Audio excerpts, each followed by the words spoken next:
નમસ્કાર મિત્રો, હું હેમા સોની પૌરાણિક વ્રત કથા ચેનલમાં આપ સૌનું સ્વાગત કરું છું. આપણી પ્રાચીન હિન્દુ સંસ્કૃતિ મુજબ હિન્દુ મહિનામાં ચૈત્ર માસથી નવું વર્ષ શરૂ થાય છે. તો ચૈત્રથી ફાગણ મહિના સુધી એટલે કે 12 મહિનામાં 24 અગિયારસ આવે છે. એટલે કે એક મહિનામાં 2 અગિયારસ આવે છે. અને આ અગિયારસનું ધાર્મિક મહત્વ તો છે જ, સાથે સાથે તેની પાછળ વિજ્ઞાન પણ કામ કરે છે. તો આ અગિયારસ કરવાથી તેની કથા અને તેનું મહત્વ સમજવાથી આપણને માનસિક તો લાભ થાય છે, તેમજ શારીરિક પણ લાભ થાય છે. તો ભક્તજનો, જો આ કથા સાંભળવામાં અને તેનું મહત્વ સમજવામાં આપણને મજા આવે તો આ ચેનલને જરૂરથી લાઈક, શેર અને સબસ્ક્રાઇબ કરશો.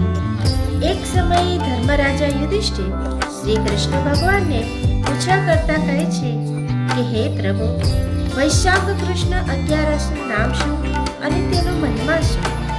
ત્યારે ભગવાન શ્રી કૃષ્ણ કહે છે કે વૈશાખ કૃષ્ણ અગિયારસનું નામ અપરા એકાદશી છે. આ એકાદશી કરવાથી અનેક હત્યાઓના પાપોનો નાશ થાય છે અને વ્રત કરનાર ક્યારેય નરકમાં જતો નથી.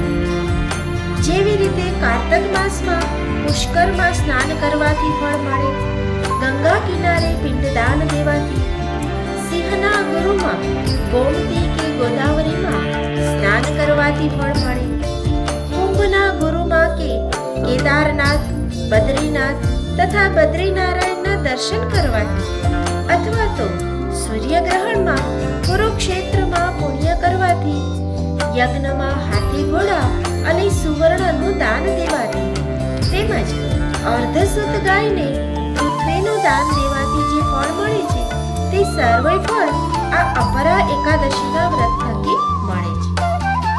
અપરા એકાદશીનું વ્રત કરવાથી પાપ મુક્ત થવાય છે.